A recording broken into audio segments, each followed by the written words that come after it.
All right, guys, welcome to another episode of Gaming with the Bros, episode 5. We officially have a handful of podcasts now. Oh, yeah, it's I a can, nice little milestone here. yeah, I cannot wait until we get to 2 hands. I know. 5 and 10. It's going great. Let's see. I think like maybe episode 10. I mean, it doesn't really matter, but I think it'd be cool to shoot for having like a guest or something on. Oh yeah, That'd be super cool. I mean, we could do that. I mean, anytime, but anytime really, but that'd be super cool. yeah. But yeah, welcome back. My name is Harrison. I'm here with my brother Nick. Yes. Hello, everybody. I'm Nick. Happy to be here as always. Yeah, we're back with another episode. Seems like a bunch of news happened over the week after Thanksgiving. Usually Thanksgiving's a pretty slow news week, and then it kind of goes back to normal. We got a pretty good news dump this week. Yeah, some good stuff to happen this week. Mm-hmm. Well, if you want to go ahead and get started, we'll dive right into what we've been playing. All right, you want me to start off? Yeah, go ahead and start off. Okay. So I got Spyro Reignited Trilogy on Black Friday, and jumped into that. Man, I didn't play it as a kid. We might have talked about this a little bit last week. I didn't play as a kid, but that game's so fun. Oh yeah, it's a great time. It did an awesome job with the remaster, and yeah, it's such a chill game. Yeah, you just go around collecting everything. Super low stakes. Mm-hmm. It was fun to search the nooks and crannies and try to find all the collectibles in each level.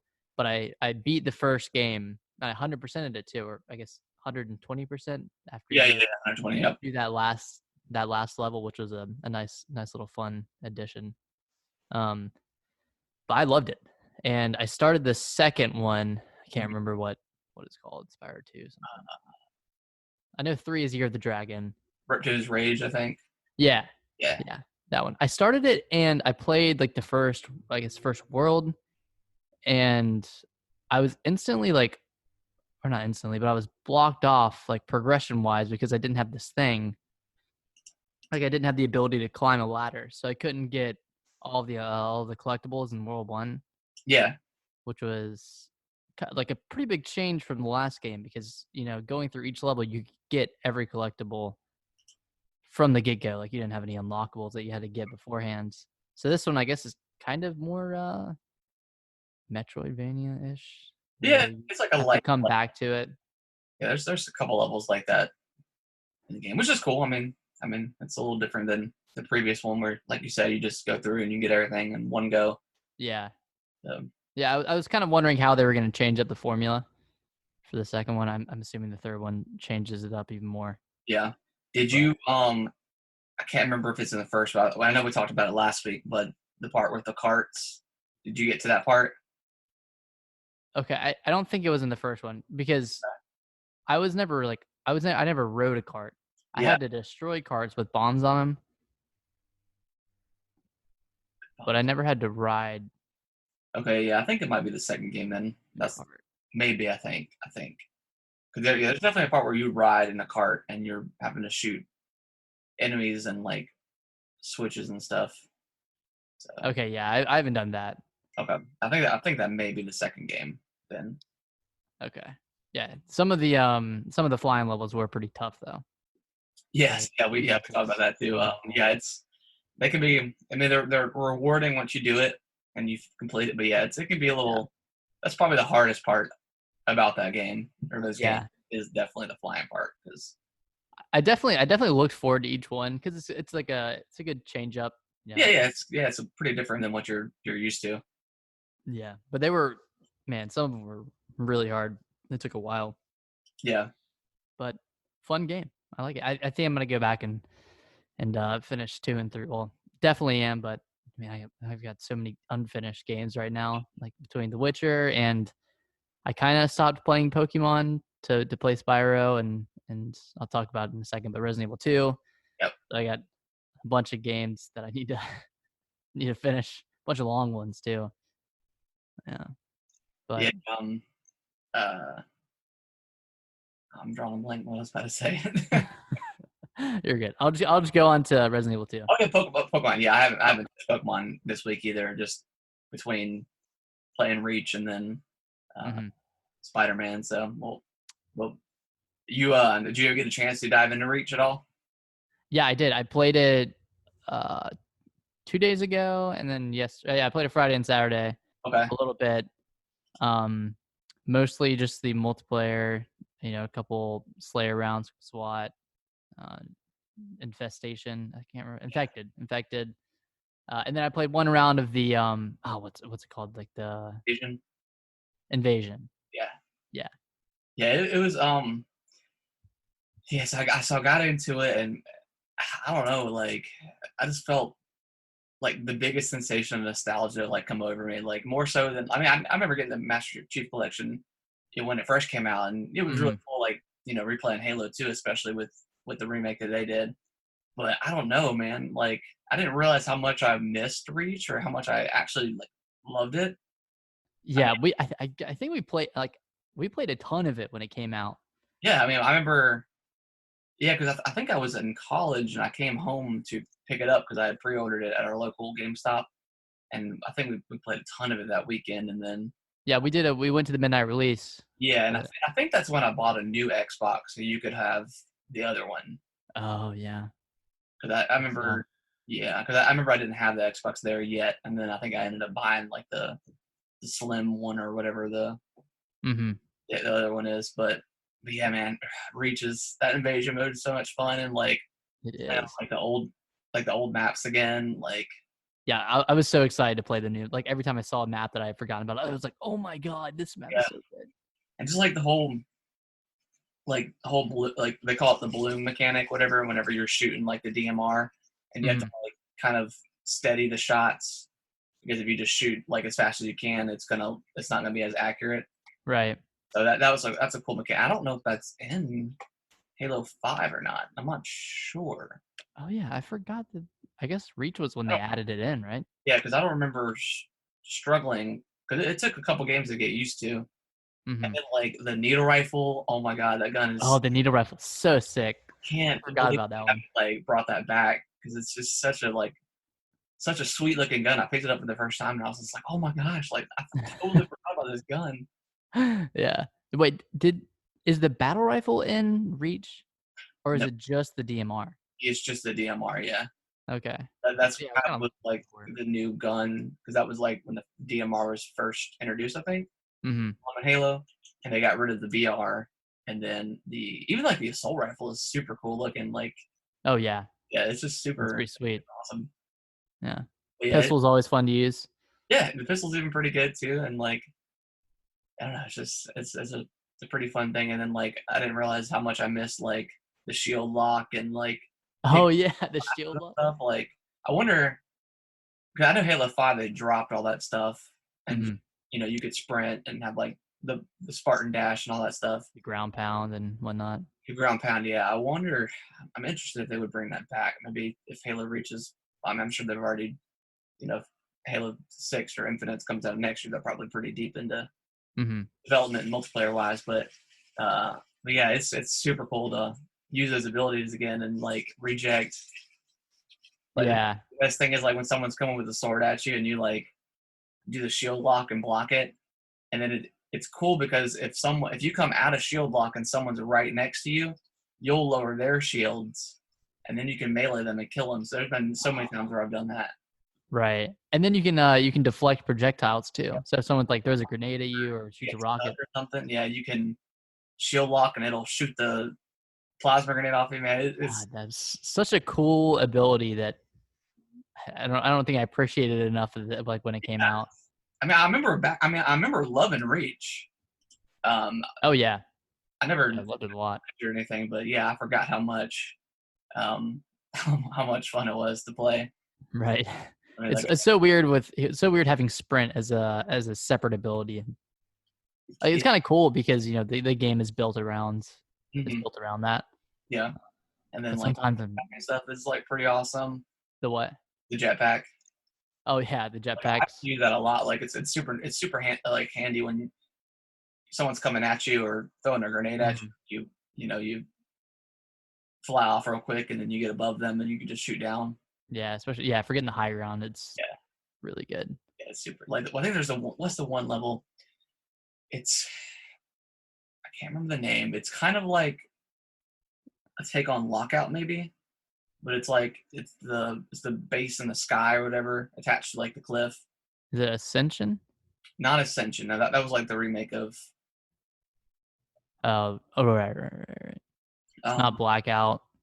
No, gosh, I haven't played Blackout. I don't know if I've played that one since I started playing Reach. Okay, but yeah, it's super cool to use the jetpack and just like fly around and stuff. And Yeah, like, I remember. What's the level that kind of looks like Standoff or High Rise? Not High Rise. Kind of looks like Standoff. High Rise is Call of Duty. It's like it has like I don't know, like the kind of stadium type thing in the middle with water. It was in the beta for Halo Reach. Like the orange one and like a canyon. Yeah. Man, when I played that map again, I was like, oh my gosh. I remember playing this during the beta. Yeah. Crazy. I don't know. I was just super, super nostalgic for it for whatever reason. And I don't know. It's tons of fun. And I've played a lot. Like I'll come home and hop on and play a couple matches or whatever. But yeah, I might get on after this and play a few matches. Yeah, it's super fun. It's definitely welcoming because I'm not playing too much multiplayer games other than like maybe Halo 5, but yeah, it's definitely a lot of fun. Yeah, I haven't been playing a lot of multiplayer at all, so yeah, it's good time. I love Infected too, like with the zombies can do the roll, so they can roll at you. I haven't played Infected yet. Oh man, it's fun. Yeah, and then like playing with like the elites and stuff is super cool with their different abilities and yeah. So it's they have some cool abilities. It's a lot of fun. A lot of love went into that game. Yeah, and then like there's like the whole. I wouldn't quite call it a battle pass, but it's like the unlock rewards or whatever, where you can unlock different armor pieces and stuff, and voices for like Firefight, which Firefight is back. Yeah. So yeah. Wait, did they have fire? Like I know they had Firefight in ODST, but did they bring that to the Master Chief Collection? No, they didn't do Firefight for ODST. Okay. Yeah, but yeah, it's super cool to have every Halo game now, and Master Chief is a pretty incredible feat, and I mean it's ran really good as far as I've been playing it. So. Oh yeah, I've had zero issues. Yeah, the only thing, and I don't know if it's just Halo or what, but like so many people leave that game. Like if you start losing or something, people will leave. Yeah, I think it's a Halo thing, and it's really frustrating. There's been games where like people have left before the match has started. I'm like, what are you doing? What are you doing? Why even play? Why are you leaving? Yeah. So, but yeah, it must be a Halo thing because. I mean, that happened back when Reach first came out. Yeah. I mean, it happened with every Halo game. People rage quit. Yeah. But anything else you have been playing? Yeah, so I picked up Resident Evil 2 like the day before. I think actually it might have been the day that the sale was ending. I was like, I really want this. And $20, whatever. So I picked it up. I started it. I think I started it on like Friday or something, and I played it for a few hours, and I got past like I got out of the off of the department. What is it called? The police department. Yeah. Got out of there, and I got to the point right before, maybe 30 minutes before you first meet Mr. X. Like I went down to the jail, and there was that guy in there, and he was like killed by Mr. X's hand when he punched the wall and got him. I played up until there, and I kind of realized that I was completely out of ammo. I didn't have anything. I didn't have any health. I was low on health, and I was just like, I think I played this wrong. Because I would go into a room and kill every zombie. Yeah. And dude, the zombie, it takes a whole clip just to kill one. Yeah, it's crazy. It's definitely way different than like RE5 or RE4. Yeah, and then the way they could take some damage too, but like it's just not as much as this one at all. Yeah. They keep on getting back up too. I mean, Oh man, it was frustrating at first. You have to definitely like double tap them. Yeah, Make dead. Like go in with like I used to always clip them and then get my knife and yeah, back just a couple times, whatever. mash away at them for like 30 seconds until they finally die. Yep. So I was at that point and I was like, I think I played this wrong, so I'm gonna restart. So I restarted the whole game, and it took me like an hour to get back to where I was because I knew where everything was. You completely restarted. Okay. Yeah, I restarted. I was like, Wow. Okay. I'm gonna do this. I'm gonna do this the right way. I'm gonna save my ammo. I'm gonna do it better because I really liked it, but I feel like I wasn't playing it right. Yeah. So Yeah. I started over, went through it again, saved a lot of my ammo, and didn't try to kill the four-legged creatures as much. The ones that are blind, the ones that can't see you. Oh, the liquors. The lickers, yeah, that's what they're Yeah. called. Yeah, I didn't like try to kill them as much. I didn't kill them if I didn't have to, Yeah. Yeah. which saves a lot of ammo. Oh yeah. Yeah. I did. I remember not having too much trouble. I mean, I definitely ran out of ammo a lot, but I think it was Mhm. right when the part you're describing when you get down to the parking deck and Yeah, you Mr. X the first time, and I think I think when I was fighting like going through the dog kennels and you're fighting all those dogs, like I think I killed a couple, but I mostly just ran because there was a good like probably 30 minutes of me not having any ammo, and we'll just have to run past everything and then hopefully yeah, go find some. And I ended and up that able to. and that But makes it a whole lot freakier when you're yes, completely out of ammo. yeah, But then I played a lot more today, and I got to the sewers. okay. I played as Ada. I got to that part where you play as Ada. So you met the Or like, crocodile. yeah, I fought the crocodile. Um, Apparently, that scene is completely different in like the original. Like you actually fight it, I think. really? Yeah, I believe so.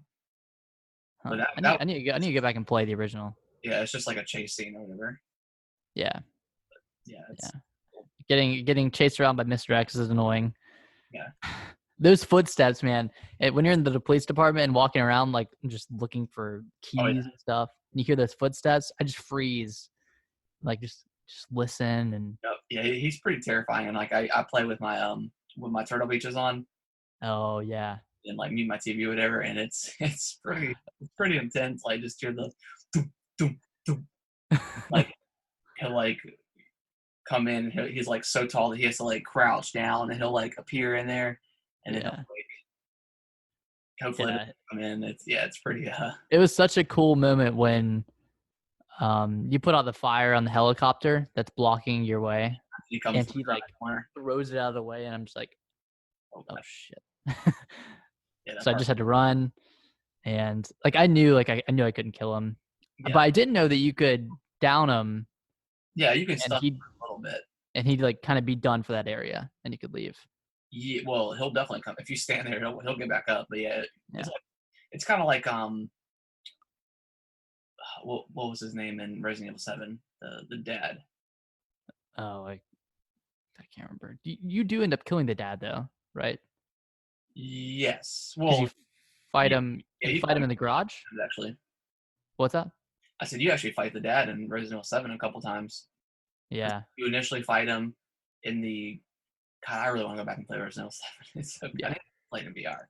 But you initially fight him in the garage, and that's when like Right. he's burning or whatever, or you blow. I think you shoot his head off or something, and then Yeah. I think he pops back up again. Some That was a tough fight when I played it in VR. yeah, I don't know why. yeah. I Just don't know what to do. It's kind of tough, like run around and yeah, kind of scrambling for ammo and yeah, it's a pretty anything. other Yeah. game that's kind of good. Yeah. But So I think I'm getting close to the end, maybe on for Resident Evil 2. so you're in the sewers, waking your way through there. I'm in the sewers. I had another run in with Mr. X, and then I just saved Ava because she like fell down and got like a metal piece stuck in her leg. Oh, okay, yeah, I know. So I just saved her. Yeah, you've got one more area after that. It's a pretty long area too. Okay, You got some couple got hours. some time. probably a couple hours left at least. Nice. But it's cool because I think the sewers are probably the worst part about that game. Yeah.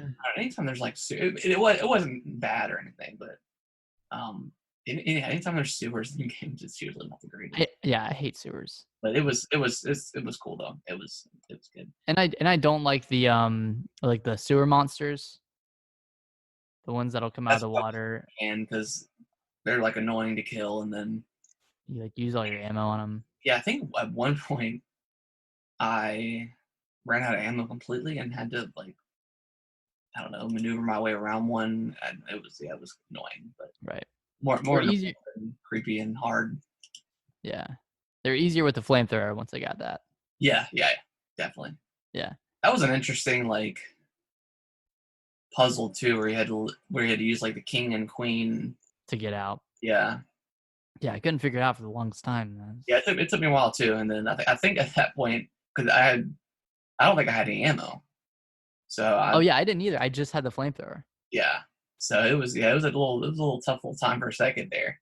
And there was a zombie stuck in the room with me, and I couldn't kill it with a flamethrower. I don't know why. I didn't want to waste it all. Yeah, I know. That part was tough. Yeah, no, I'm really liking it. Every Resident Evil game has one section that is just way worse than all the other ones. Yep. I mean, Resident Evil 7, the mines were kind of, I didn't really enjoy the mines too much. Yeah, the mines. Resident Evil 4 has that last island. I don't know how everyone else feels about that, but like the last 20% of that game is just. Well, it's like you get all the weapons in the game, and it kind of just turns into a shootout or whatever. It's more an action game, pretty much. Yeah, that's exactly what happened in Resident Evil 7. I mean, that game that game was perfect. Like just the whole house scene, and then going to going into the daughter's playhouse or whatever. Right.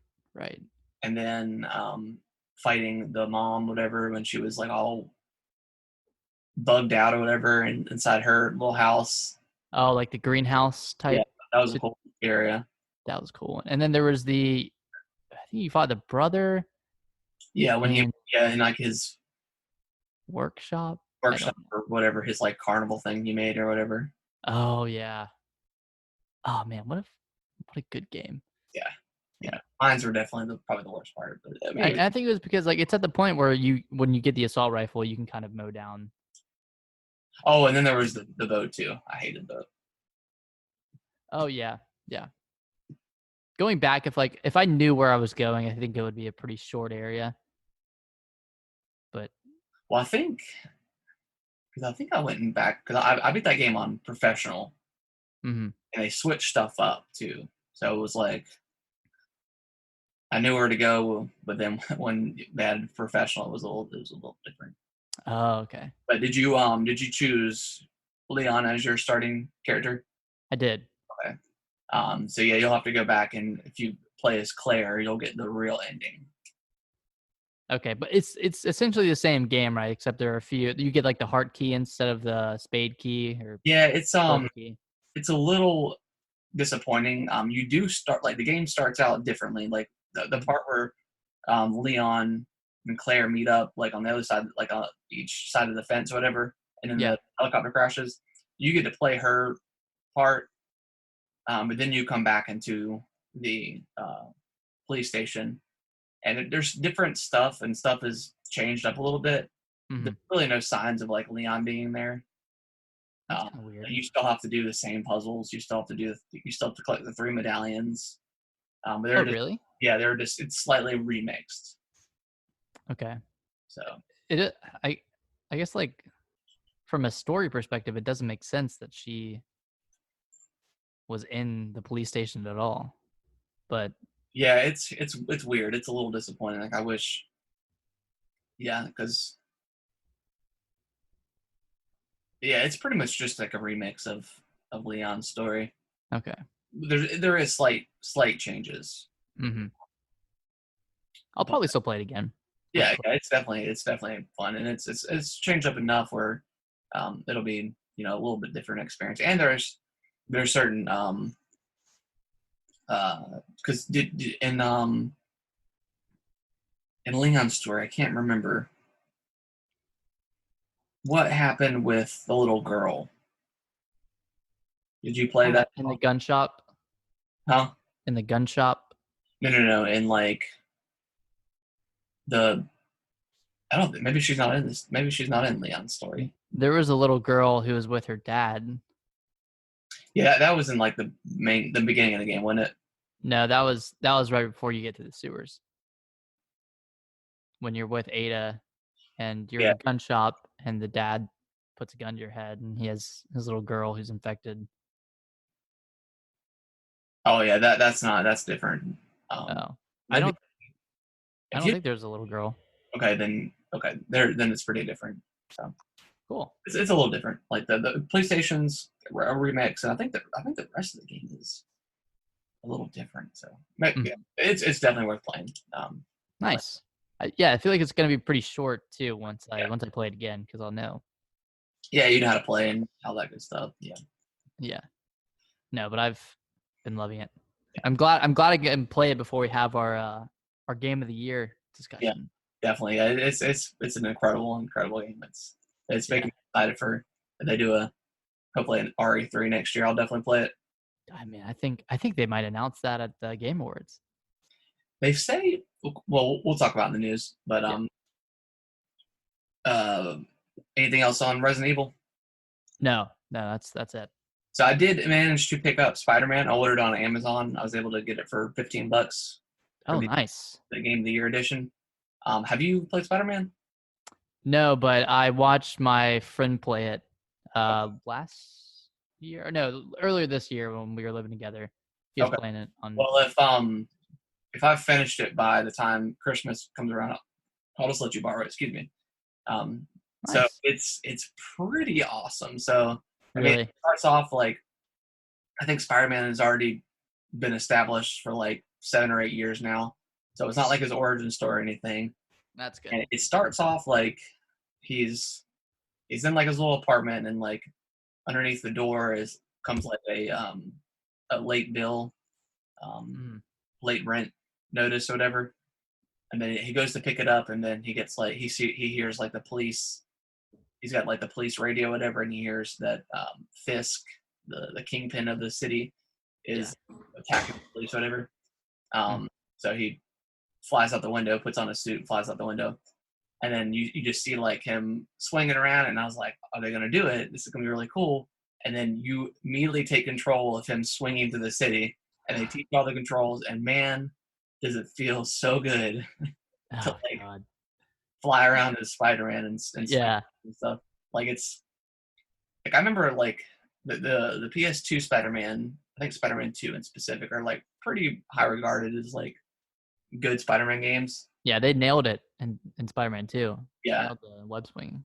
But this game, I mean, with like the wall running and like the fact you can run up buildings, like it was pretty awesome of them to incorporate just immediately throwing you into swinging, because that's what you want to do. You don't want to like fight it first, and then you start fighting, and it shows you how to do it. And it's pretty much the swinging feels really good.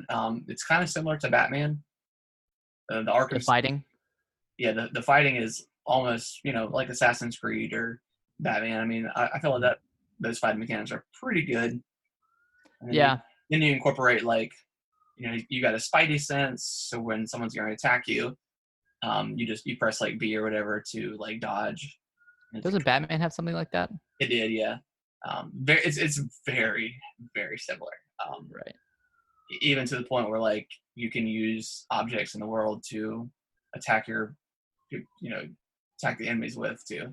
Yeah. So it feels super, super nice. And then like the whole beginning mission is it's pretty cool. I mean, you learn how to swing and fight, and I mean, it looks like there's like a skill tree that's involved. I played about an hour and a half of it, and then after that, it kind of opens up to like to the city, and I think they have like radio towers in the game too. So like the for you to climb and. Well, like so, like all the radio station or all the radio towers went out. There was some sort of like blast or whatever that caused them to go out.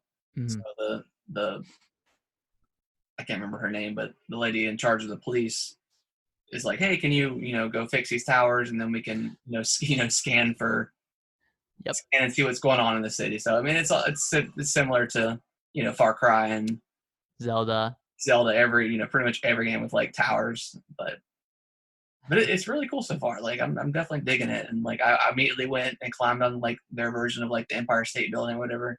nice. Just looked at the world, and you can like dive off of it. It's pretty cool. Do you have free roam, like free reign of the city from the beginning, or I guess after your first introductory mission? After that first mission, it pulls you up, and you're like you're sitting on like a antenna or whatever, like perched up, and it'll say, "Hey, you go here," but you can do kind of anything you want at that point.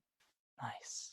But yeah, it's pretty cool. Like that sounds awesome. Into the cities and like diving down, and at the last second hitting the trigger to like swing, and it's so cool. I bet that flow is just so good. Yeah, it's super nice, and then you can like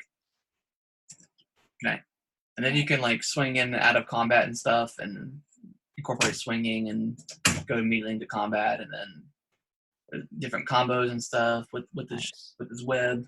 But yeah, it's super cool. So I'm definitely looking forward to diving. It's pretty seamless between fighting and web swinging and all that. Yeah, it's super seamless, and like there's even like if you hit the two triggers, it's kind of like the grappling hook in Batman, like where you're near a ledge and you hit the grappling hook and it'll take you to it. Yeah. Yeah, every like edge has like, it looks like a little circle, but it's like the action move you can do, so you can kind of like warp to different points.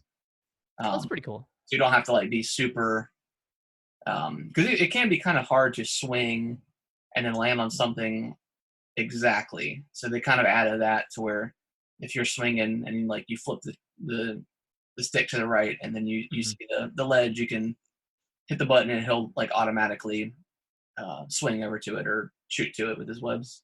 So you don't have to be totally accurate. You don't have to be super accurate. Ballpark it. Yeah. And that's nice. Then when you're flying to the city and you kind of go over like a park or some area that's not that doesn't have like a ton of buildings, you press, I think it's X, but he kind of does like a little boost, and it'll kind of boost him to the next like available building to where you can attach to whatever.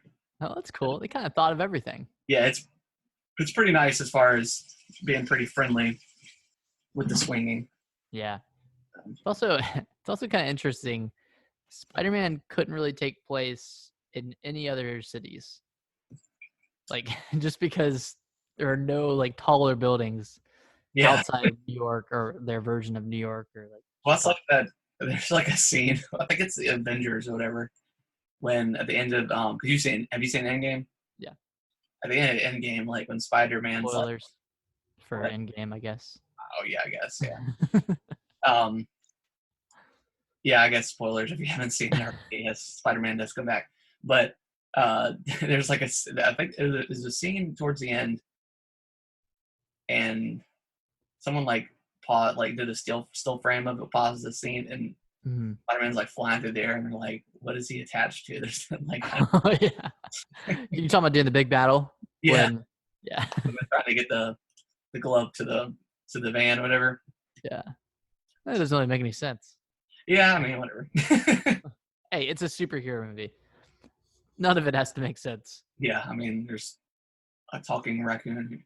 Yeah, the tons of tree, semi-talking tree. But yeah, I mean, Spider-Man's good. Nice. It's played heavily inspired by Batman, of course. Batman's a good game. So it's a good franchise. Yeah, it's good so far. I'm definitely digging it. So nice. Well, anything else you've been playing?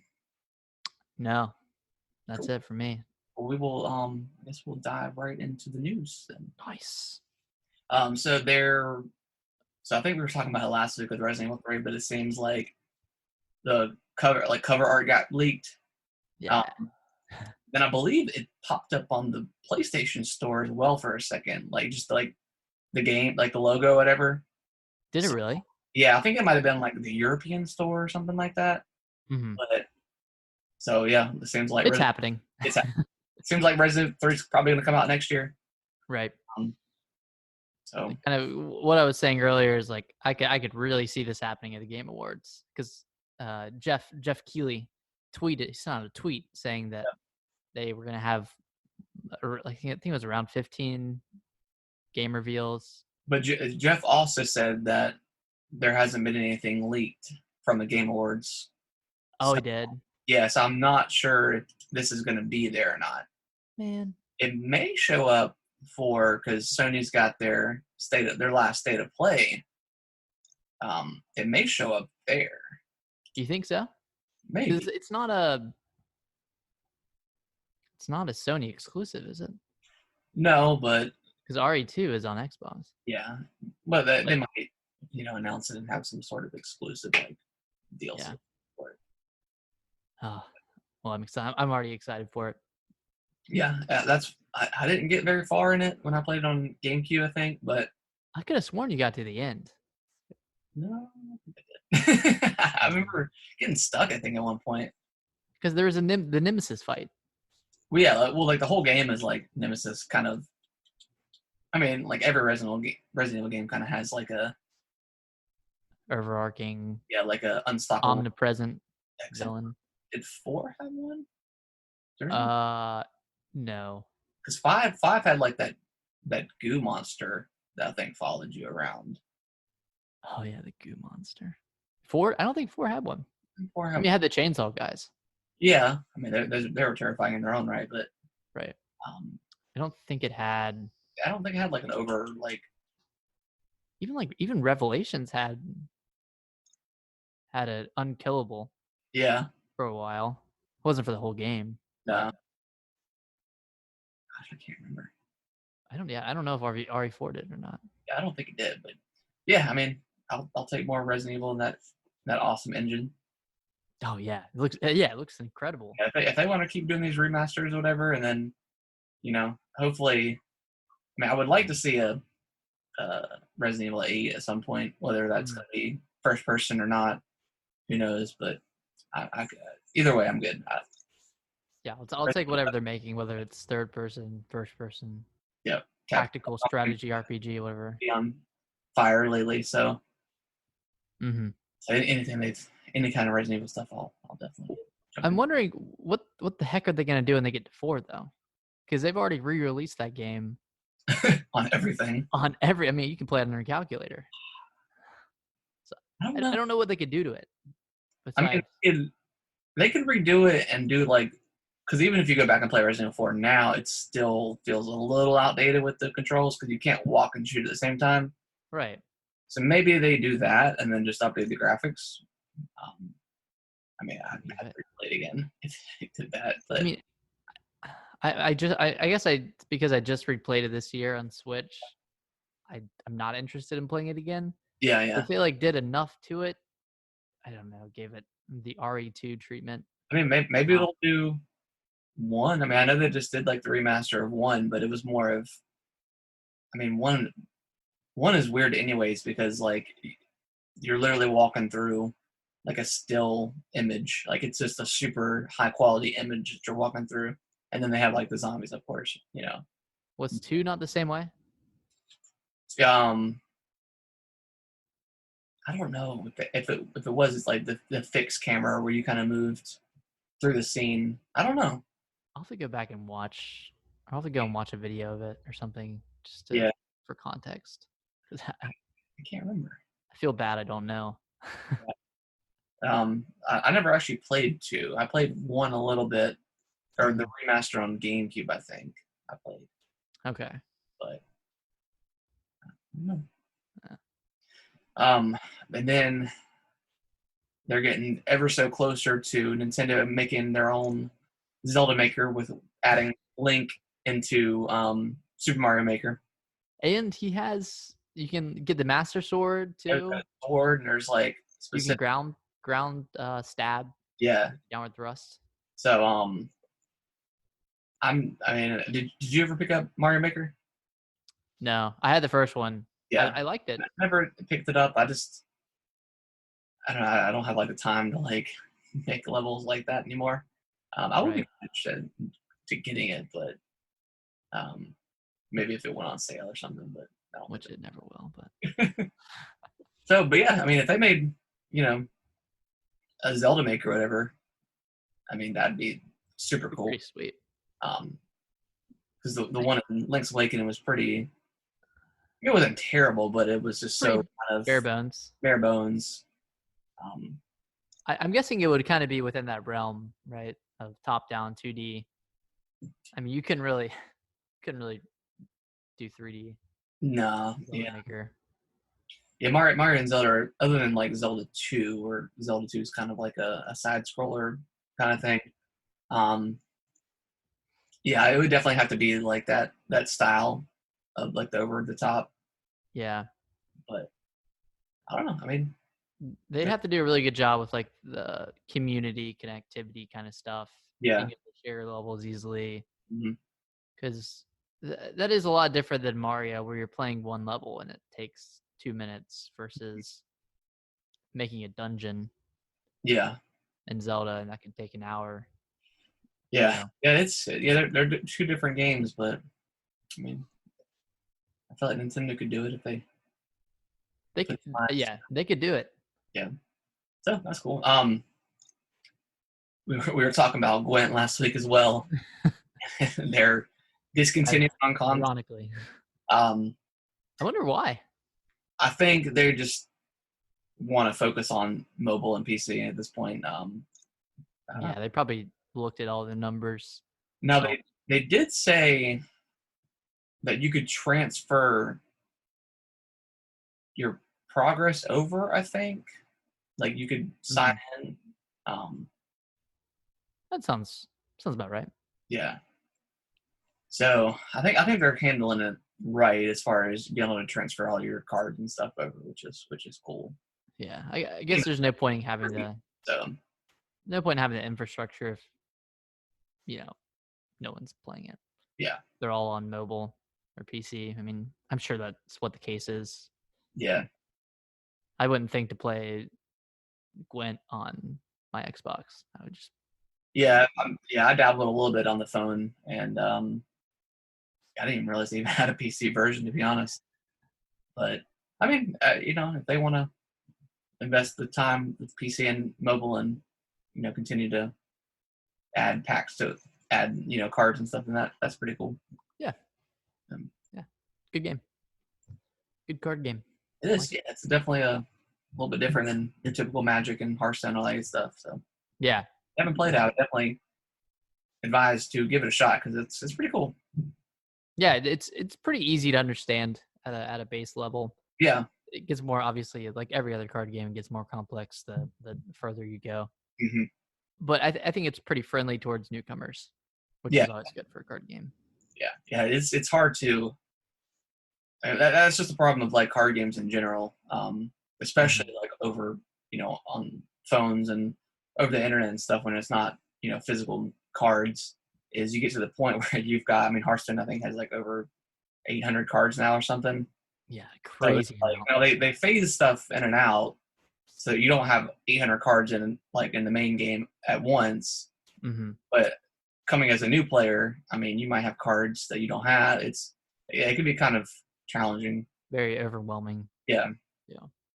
But they looks like Xbox or Microsoft is working on the possibility of having two different SKUs of Xbox, one with a disk drive, one that's diskless.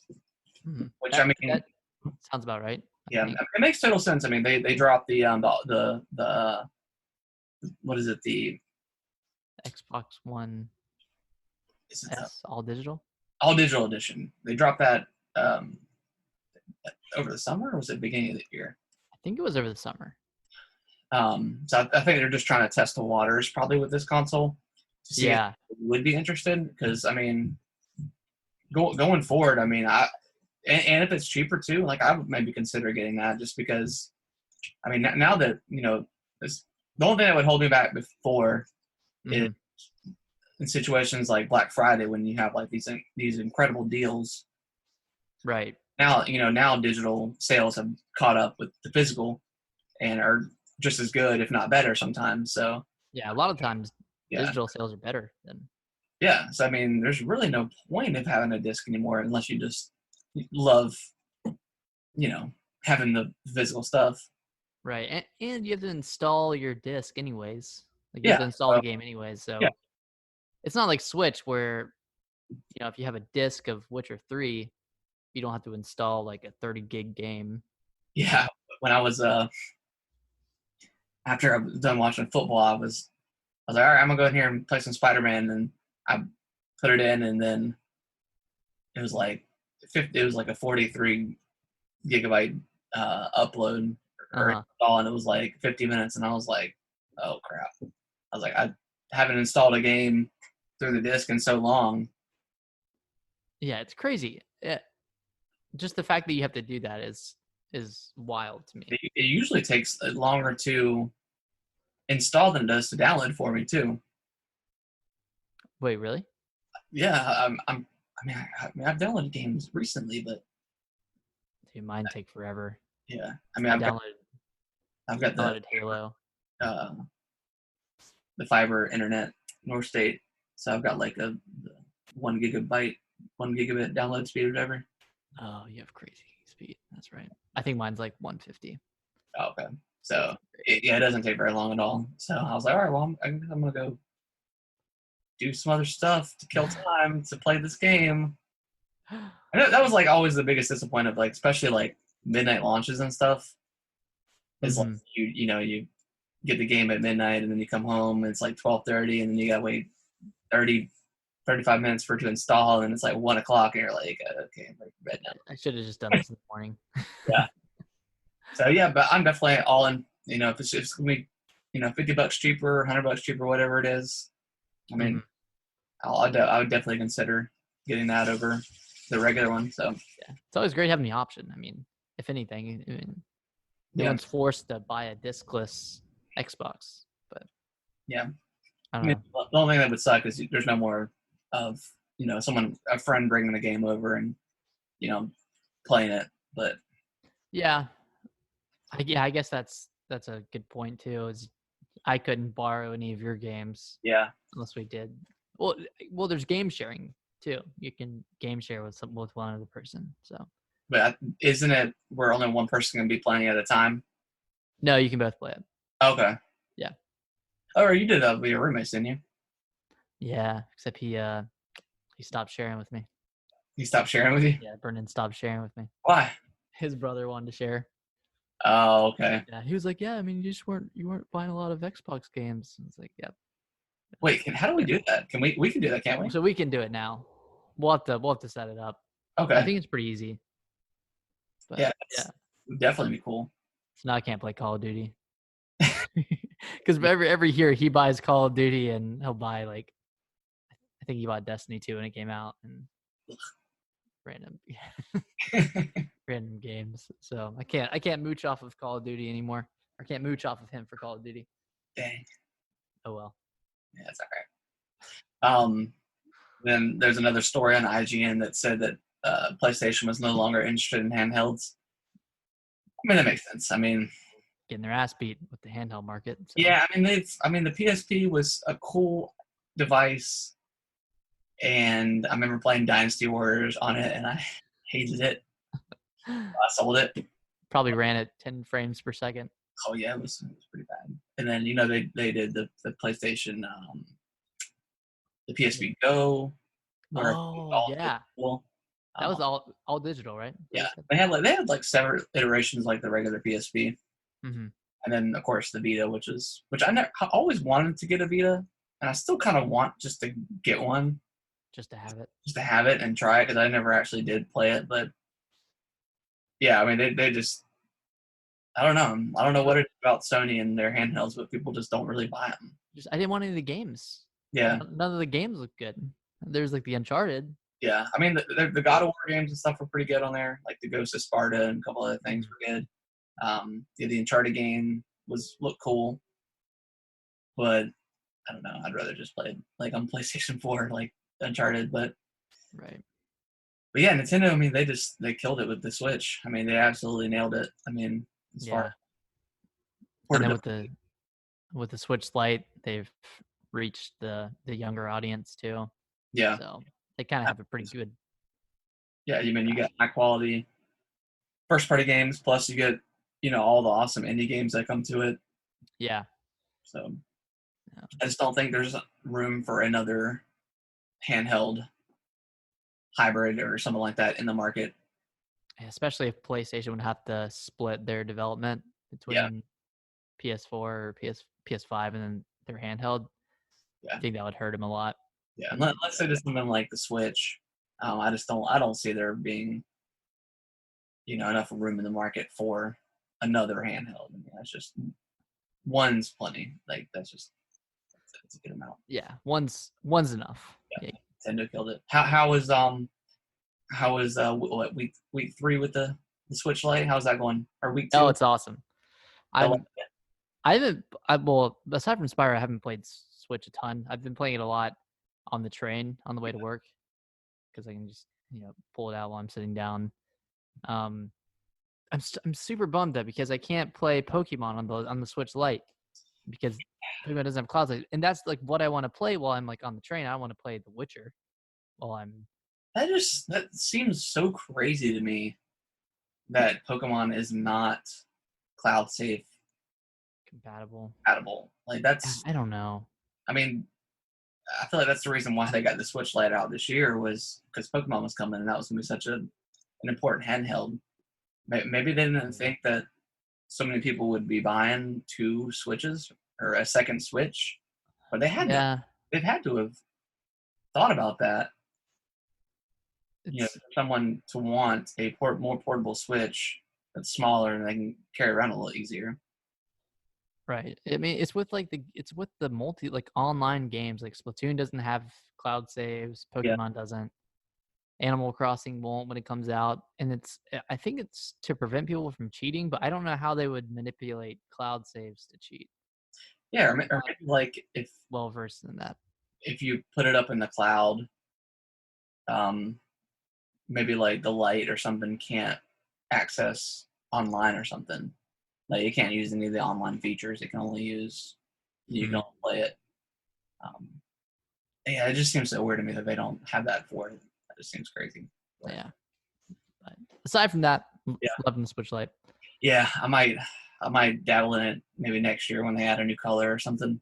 Yeah, which I I'm sure they will. I imagine at E3 they'll probably drop a couple new colors and stuff like that. Hmm. So we'll see. Yeah, probably. Let's see what we got.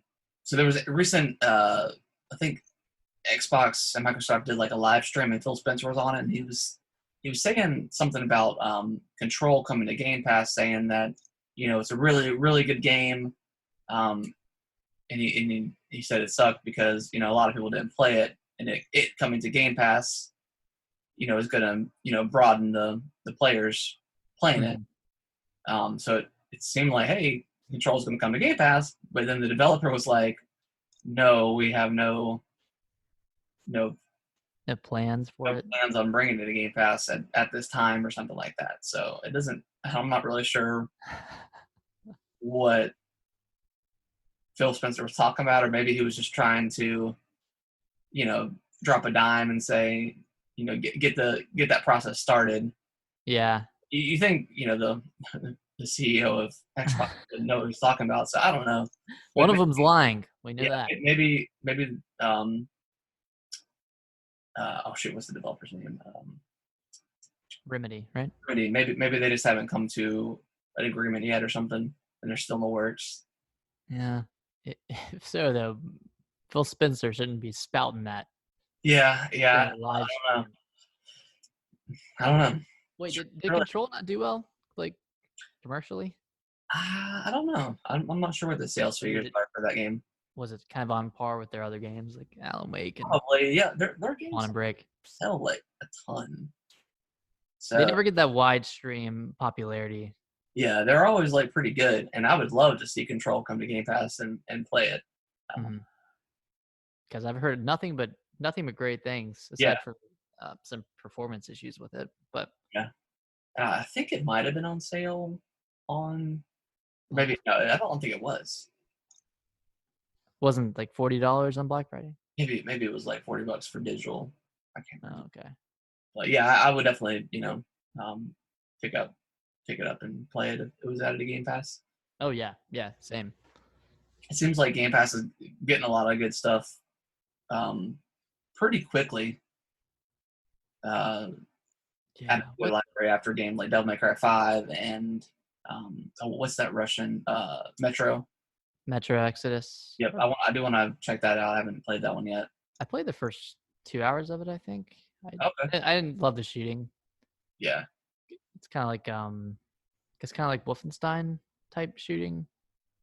Gotcha. Yeah, I'm a huge Wolfenstein fan. I still want to play the second one, but yeah, the shooting always feels just a little bit off.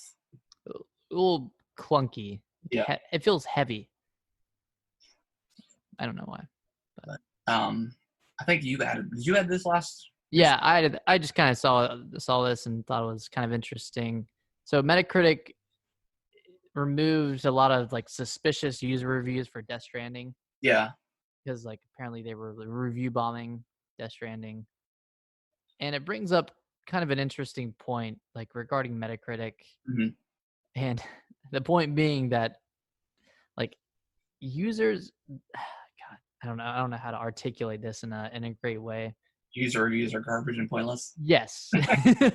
User reviews are pure garbage. Yeah. People there's no rating between 1 and 9. It's just 0 or 10. That's all people give games. Oh yeah. If they don't like it, if there's one thing wrong with out yet, and they review bomb it. yeah. Any console exclusive gets review bombed. I remember Breath of the Wild got review bombs by people who, didn't have a Nintendo console. We're just like, this game sucks. This game's terrible. Blah, blah, blah. Rain stops you from climbing. Terrible. And then that happens with Death Stranding too. Yeah. Where people don't like one aspect of the game and give it a 0 out of 10. Well, it was I don't know, the whole lead up to that game was such a weird thing. Yeah. Where you didn't really know what the heck this game was. It's a Strand game. Yeah, it's a strange genre. But that YouTube video that you sent me, like, Oh, girlfriend reviews. yeah, it kind of made me want to maybe at some point play it. Yeah.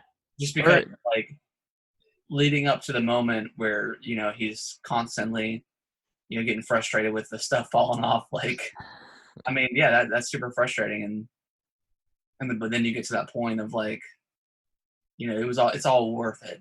It all comes together, and it's all clicks. You have to struggle to to really get to really impact you. Yeah, the payoff is really good apparently. And then when they were talking about the second you start playing it to help others, that's when it becomes more rewarding than for yourself. Right. I definitely do want to play it at some point, but it's just not right now. I feel like that's maybe why it didn't do as hot critically, because when people like were playing the review copies, they were playing it in an unpopulated world. Well, I know they sent a lot of copies out to reviewers just because they wanted definitely requires people playing it so it can affect and change the world. Yeah, but there's a difference between 10,000. Yeah, and then and I'm not sure how much. I'm assuming it's probably sold pretty decently. Yeah, I think so. I think it would be interesting to play that game like a year from now to see what all has been done to it. Yeah, because I know you can build roads and stuff. So yeah, it definitely, if it benefits somebody to wait, months and months and then hop into it, and then it's like, right, might be an easier game because of it. 4 hours shorter because you're not sitting here have to walk everywhere. You could just drive or whatever. Yeah. You don't have to go around this thing. You can go through it or over it or whatnot. So pretty yeah, cool. user reviews are pretty garbage. I don't really pay attention to them at all, except for like Amazon or something when I'm on a product. And then that it can you might have to dive in and actually look at people who are actually reviewing it, and not just the packaging was a little broken, but the thing itself is fine, but the packaging was bad, so 0 out of 5 stars. Yeah. Well, yeah, I guess Amazon reviews are a little more objective, Yeah, and game reviews are very, very subjective. yeah, And you can review a game, or you can submit a user review even though you haven't played the game, yeah. which is a very interesting concept. I think they should just remove user Yeah, reviews. they probably just need to get rid of the user stuff, because there's no sense in like dragging a game down because someone, Yeah, especially someone who hasn't played the game. right. And they had the same issue with Captain Marvel when it came out. People were review bombing it Yep. because I don't know her name. The lead actress, Oh yeah. Captain Marvel herself, she I don't know, said something. I don't know. Yeah, so like they didn't agree, so they were, no, we're gonna review bomb the movie. Yeah. Yeah. Bunch of guys didn't agree. User, they're never good. Never good. But let's take a quick break and then come back and do the topic and then the question. All right. My throat is about to go out because it's like super dry. Get some more down. Yeah. And we're gonna some handheld H2O.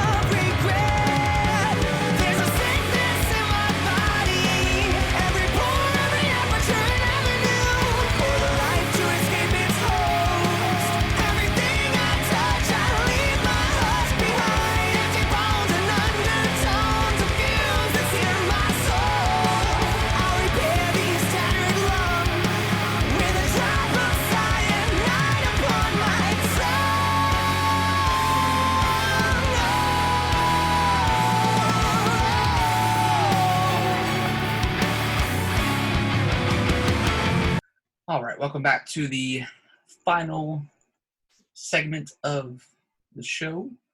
So we got another question in from your friend Matt. Oh no, this isn't from Matt. This is from another friend, Harrison. He texted me a few ideas of kind of segments we could do for the show, and I really liked this one. So basically, I guess the question is, what is the Mount Rushmore of shooters? So what are the 4? Should we do games or franchises? It might be easier to do franchises. I don't know. You say, what do you mean by Like Halo franchise, Call of Duty, or we could do game specific, like Modern Warfare 2.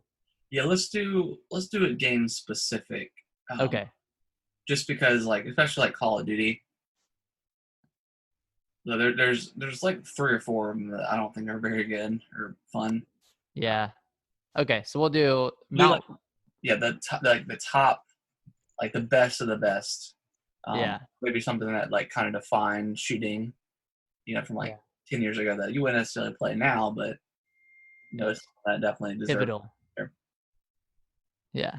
Yeah. So Mount Rushmore of shooters. So four shooters that stand the test of time, very pivotal, or just perfect games in their own right. Yeah. Maybe not perfect, but yeah. Add one. Let's go. Let's start it up. Okay. Let's do it. Halo 2. Yep. I was thinking the same thing. It's it kind of created the leaving a game with a cliffhanger. Halo 2 was hated back in the day because of that cliffhanger. People hated the way it ended. Yeah. But there was going to be a third one, so yeah, you knew there was going to be another one. It was a pretty long game. People felt shafted over it. But yeah, it kind of created the idea of leaving video games off on cliffhangers, and then it defined multiplayer. That was the first big Xbox multiplayer game. Yeah. When we spent hundreds of hours on that thing playing, Right. Between, Warthog Wars and, playing online and stuff. Like it was an incredible experience, like one of a kind thing. Mm-hmm. But now, everything's got it now. Yeah, and it had like these big sprawling maps. It wasn't just an arena shooter that had like a small, symmetrical map.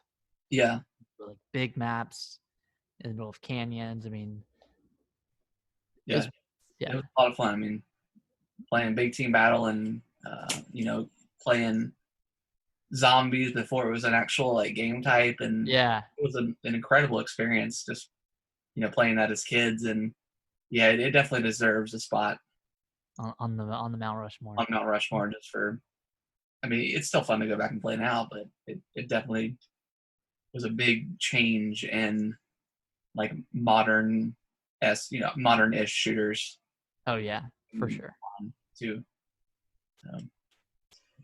Um, What you got? I think the one I would probably add would probably be Call of Duty 4. Call of Duty 4, not Modern Warfare 2, but Modern Warfare 4. I'm just trying to think of in terms of like, because I mean Modern Warfare, the original, like completely changed modern shooters back then. I mean that's when you added your kind of like RPG elements to shooters, where you were unlocking guns and adding attachments and all that stuff to it. I think Modern Warfare 2 is a better game.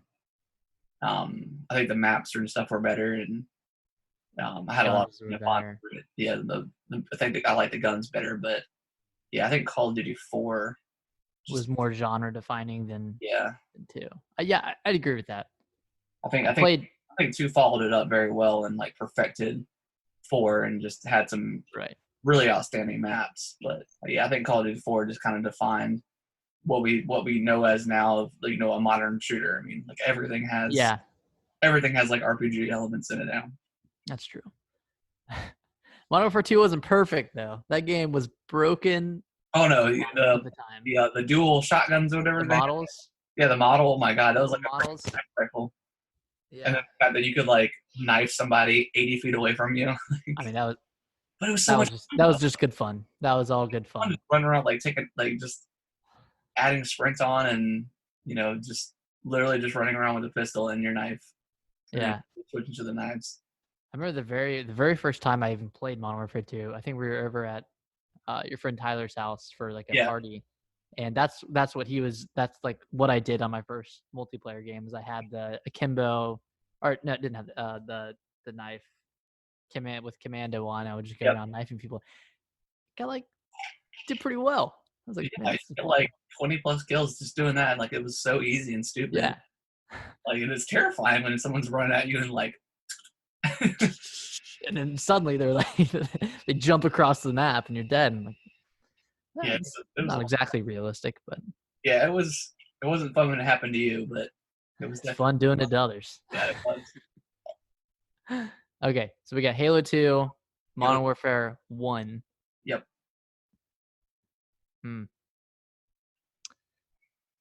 I don't know what else. What other shooters are there? There's like Gears of War. I guess Half-Life. I would say more of like first-person shooters. Okay, or doing first person. Yeah. Okay. Well, I don't like to say it, but in terms of like genre defining, I'd say Fortnite is pretty. Well, no, Fortnite's not first person. Mm-hmm. Oh man. I was thinking there hasn't been a ton of new games recently that I would say deserve a spot. Yeah, I'm keep thinking about BioShock.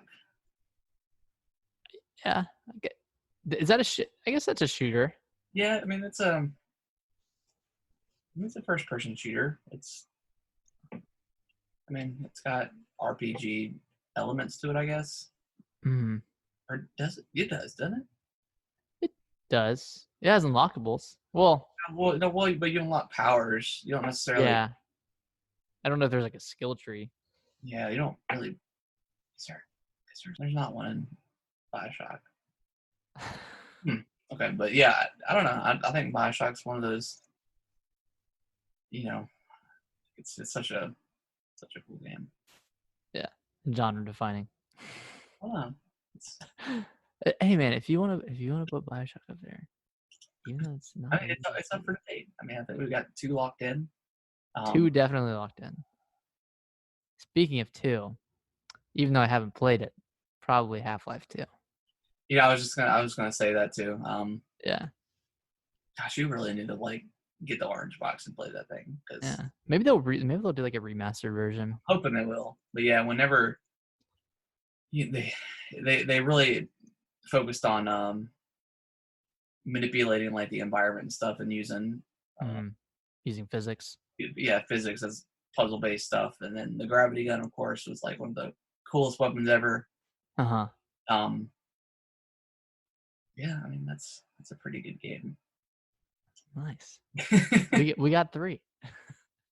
This is harder than I thought. It is a lot harder. I'm just trying to think of a bunch of shooters.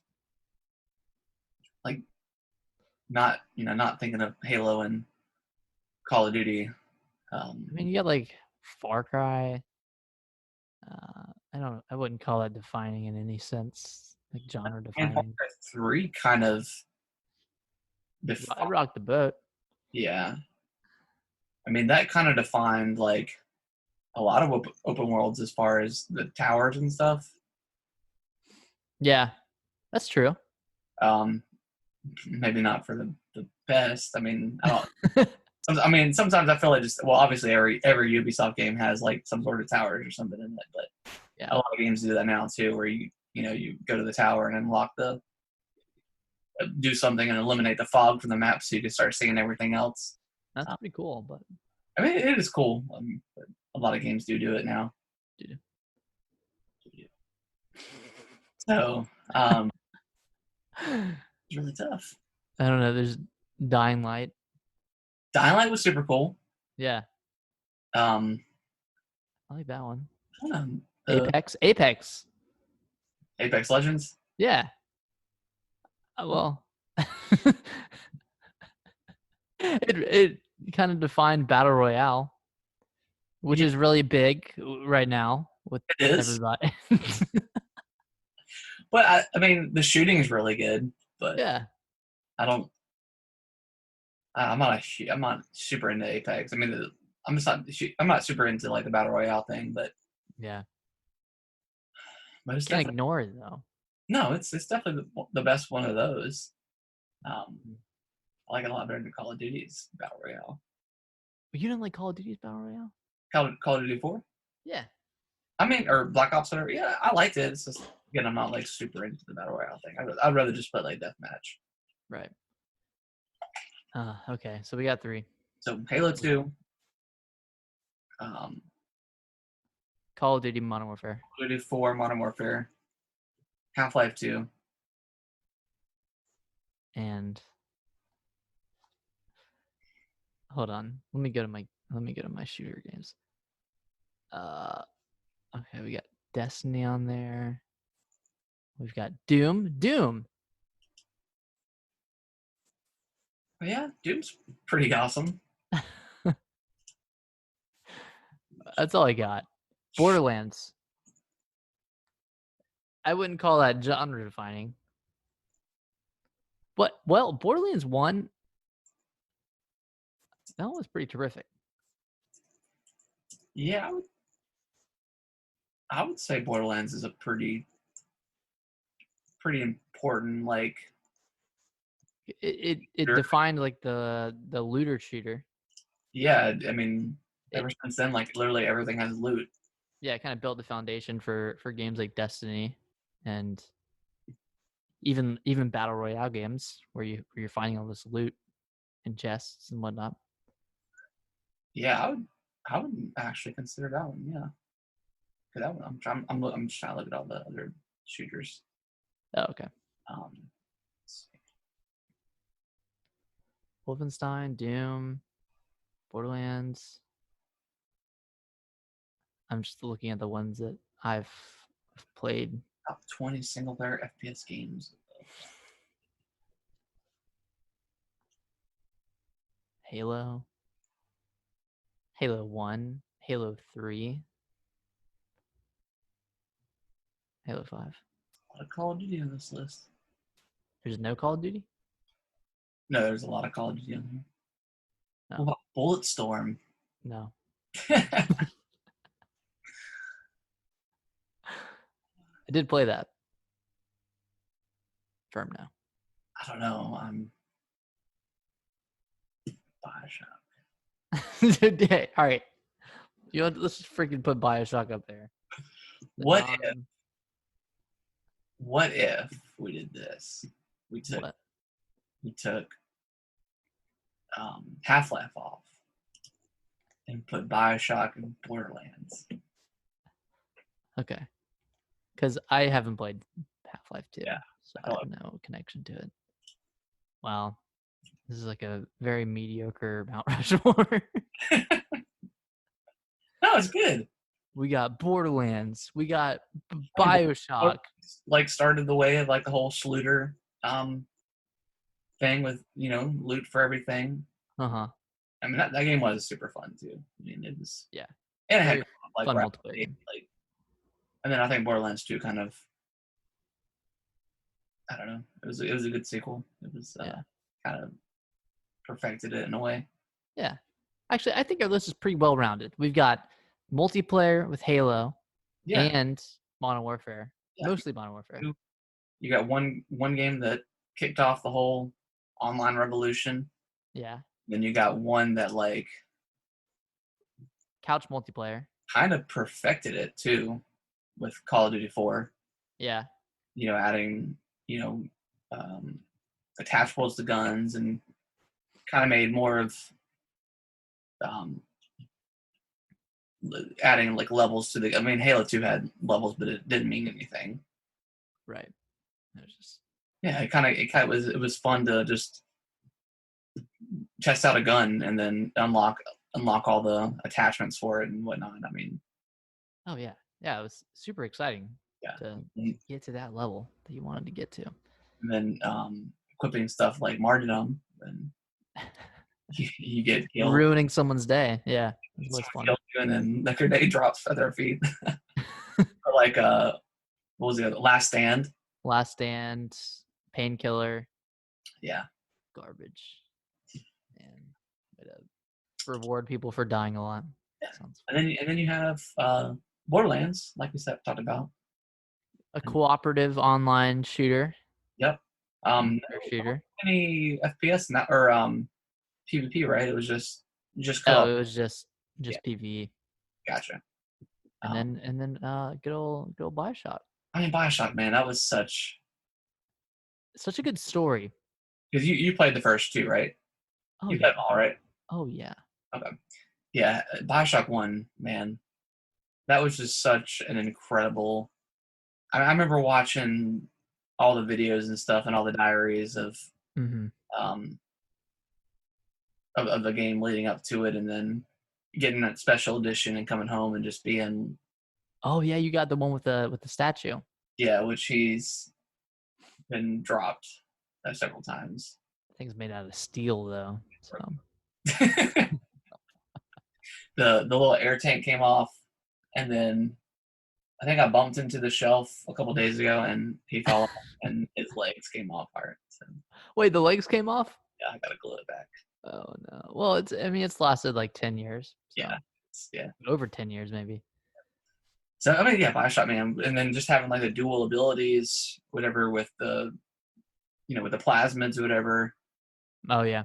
Like it just made it such an awesome experience of finding new weapons, and then getting the new plasmids and stuff like that, and incorporating like, shooting lightning into the water if like the splicers are in there, and I don't know, there wasn't a ton of games where like you got ultimately betrayed at the very end. Spoilers for Bioshock 1, but you get to the very end, or you get to the what you think is the end, and Andrew Ryan, you have that discovery that you have been this pawn this entire time, and every time they say "would you kindly," you were brainwashed. You were brainwashed into doing it, and as the player, I mean, in order to advance the story, you have to do it. So it makes total sense. Yeah, it's almost like you're brainwashed in real life. And then you have that brutal scene of you taking the iron to the golf club to Andrew Ryan. Oh It yeah. breaks off in his skull. Mm-hmm. And then you have the revelation that The Big Daddies. Oh. was not who he said he was, and he was actually the big bad. And then you have a whole other like 5 or 6 hours of game that you didn't even know of. You thought you were a fan. Like, it was such a Crazy. cool experience. Yeah. And then you realize that the Big Daddies are actually kind of good, you know? Yeah, they're just doing their job of protecting the little sisters. Yeah.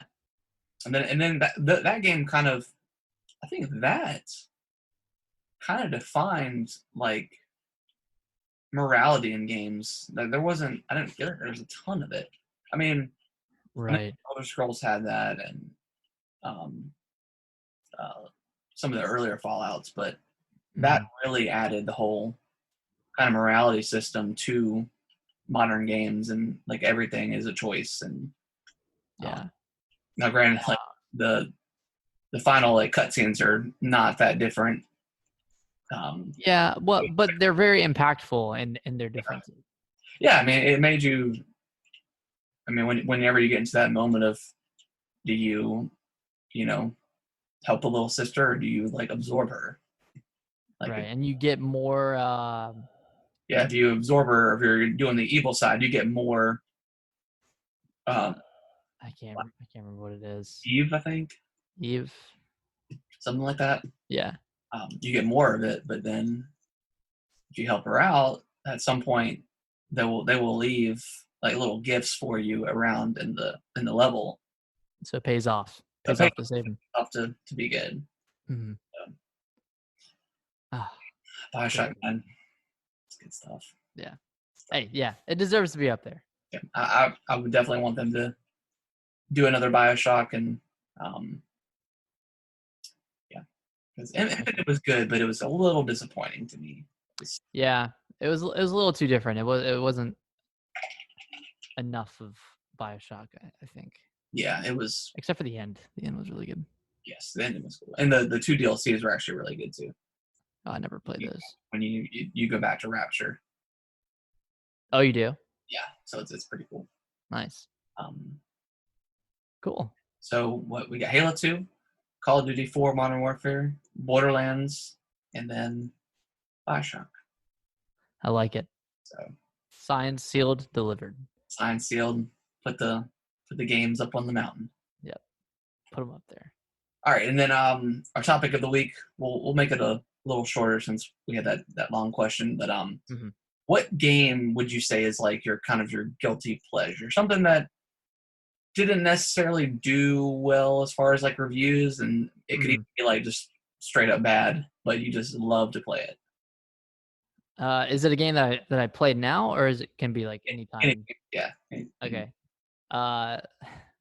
One definitely sticks out. That one being Star Fox Zero for the Wii U. I don't know why I think I forced myself to like it. Yeah. Because it was like one of the few Wii U exclusives that had come out in 2016. They were kind of winding down on development. Mm-hmm. This one got bombed in reviews because people hated the fact that you had to look down at the gamepad when you were like shooting from the cockpit. Yeah. And I liked it. Like I thought it was a cool innovation, and I played a lot of it. And like looking back, it wasn't that good of a game, but I thought that mechanic was really cool, and it wasn't as hard as people made it out to be. Mm-hmm. So that one, and then a smaller title that came out when the Switch came out was a game called Snake Pass. And Okay. Yeah. You play as a snake, and you just you slither around and kind of. It's just like a it's not a platformer because you're not jumping around, but it's like a collectathon where you're going around and trying to get to these difficult places, and the controls were really weird because you were playing as a snake. Like you had to to coil, you had to like hold down I don't know. There were a lot of weird kind of intricate control systems with that game, but once you figured it out, it felt good. And that game didn't review like terribly, but it also wasn't. It was like super mixed. Like people Yeah, either loved it or hated it. But I think because it came out right when the Switch came out, and I was still on that high of loving every game that came to it. yeah. I really liked it. So guilty pleasure. I'm just trying to look at my list real quick. Yeah, I think for me, it's got to be probably like the Xenoverse games, Dragon Ball Xenoverse 1 and 2, where it's like Oh, they reviewed it was like they were mixed, but and like the whole some of the fighting was kind of bad, and like the camera was like super wonky at some points, but they were just you loved them. so much fun. Like I've played so much of those games, and hopefully they make a third one because it's a really cool concept of like Yeah. um I mean, it's kind of hard to make a Dragon Ball Z game because like all they ever do is just the same, Cell Saga, Frieza Saga, blah blah. Mm-hmm. But this was interesting because you work with Trunks and you're part of the I can't remember what they call it, like Time Squad or something, and you have to go back. I'm Squad Police. Yeah, you have to like there's like a enemy that's going back in time and messing up like the events of the show or whatever. You have to go back and like make sure that the events actually happen, and it's pretty cool. Yeah. But and then there's like it's a hub world, and especially in the second one, you can go around and see all your favorite characters like chilling, and you can train with them and stuff, and um, yeah, they're super super fun games. Like they Yeah. have no right to be that fun, and they are, and I love them. I played Xenoverse 2. Yeah, you played on the Switch, didn't you? Yeah, I didn't get super far into it. I liked what I played. I'm just not good at Dragon Ball Z games. Just not good at fight. Like I tried Fighter Z as well. I'm just not good at fighting games. Yeah, me and my friend Like Messi. Antoine, we usually on Saturdays we'll have like our wing night or whatever, Mm-hmm. and we got I've had Dragon Ball Z fighters for a while, and we'll go back on that. And then over Black Friday, they had a sale on the well, actually, I just bought the game again because I've been thinking about getting the season pass, but it's like $25, Mm-hmm. and the game was on sale for like 15 with And it had everything. pass. So I just went ahead Oh, and bought nice. the game again. So yeah, we usually play They that. added a lot of characters to that one. Yeah, there's a ton. Like there's so many forms of Goku. Like Oh yeah. you have the separate Super Saiyan Goku, and then you have like The blue one, Super Saiyan Blue, right? yeah, Super Saiyan God Goku, Super Saiyan God, Super Saiyan, and then you have like Kid Goku. Like there's so many different ones. Then you have like Gogeta and then Vegito. Like there's so many. Oh man, too many. Yeah, but it's cool. In that game, fighters like that game is like gorgeous, and I'm probably gonna pick in the new Dragon Ball Z Kakarot, whenever that comes out in January. Yeah, super interested for that one. Yeah. Apparently that's gonna have like RPG mechanics to it too. So Right. That'd be cool. I'm trying to think of any other. I feel like there's a guilty pleasure game that I've played. I can't think of it. I don't know. Halo 5. That game's good. What? That game's real good. No, that game reviewed well and is good. So The single player is not quite as hot. yeah. Oh well. That multiplayer is real crispy. Real crispy. Real crisp. I don't know. Can't think of anything else. There was one game on the Xbox 360 called The Mall. I don't know if you ever played that. I remember you playing it a lot. Yeah, that game was so You good. loved that game. I did, and I got every achievement for that game. Oh yeah. Yeah, basically the concept was like you found like this alien, and like he just ate things, and he became bigger and bigger and bigger and bigger until like he was the size of the planet. Like it was. Yeah. But I remember that game being like there was like a glitch or something, and I had to restart it or something, or I couldn't get past it to get the last achievement or something. That really pissed me off. But I think I ended up being able to do it. But The yeah, Mall. That game was awesome. If y'all haven't played them all, go play them all. It's great. Go watch a gameplay video of it if not. Yeah. It's pretty good. But yeah, I think that is going to conclude episode 5. Episode 5. Nice. This was a longer one. It was, yeah. It was. Yeah. Once you start answering these questions, it gets a little long. Yeah. But yeah, if you want to send us what you think your Mount Rushmore should be or your guilty pleasure, send that to Gaming with the Bros podcast or gamingwiththebros@yahoo.com. Mm-hmm. And if you're interested in being a guest, just email us in and let us know. Yeah. Let us know if you want to come on and talk about whatever you can. If you have your own topic you want to bring. Yeah. It'd be great. I would appreciate everyone that's been downloading the show and listening to iTunes and stuff like that. And we definitely appreciate it, and everyone that's reviewing and watching and all that good stuff. Wherever you're watching on whatever platform. Yeah. Thank you. Appreciate it. I think we actually just got added to iHeartRadio, whatever. I got an email the other day about that, so I think we're nice. Like on everything now. So every podcast service you can imagine, we're there. So yeah, it's super cool. Like I always check it every day when I wake up, and it's like I see like the downloads and stuff, and yeah, I always see so I always love seeing the new cities that people. Yeah, the city seeing the cities is pretty cool. Yeah. But yeah, I definitely appreciate everyone watching. You can go follow me on my Twitch channel, Atomic Reptar 92. I do Twitch streams and mostly Halo these days, but with Halo Reach. But yeah, and you can go listen to my brother's music over on SoundCloud. I got the description, all that stuff in the show notes. So you can follow that link and go check them out. Yeah. But yeah, other than that, we're gonna wrap up the show. Anything else you want to say, my brother? Hey, number 5. I mean, I want to go 5. Yeah, but seriously, if anybody wants to come on and join us, we definitely love to have a guest now that we're 5 episodes deep and kind of gotten the hang of everything and all that good stuff. Yeah, things are going pretty smoothly now. Yeah. So I feel like we're in a good spot to have a guest. Yeah, we record every Sunday at 8:30, usually on Twitch, and then I usually on Mondays I'll put the audio form up, and then Tuesdays I upload the video to YouTube as well. Yeah, Harrison does all the work. I show up at 8:30. Up with your nice Christmas tree in the backdrop. I mean, it's cool. Yeah. But yeah, I appreciate everyone watching, and we will catch you guys on the next episode. All right. See you guys. Later.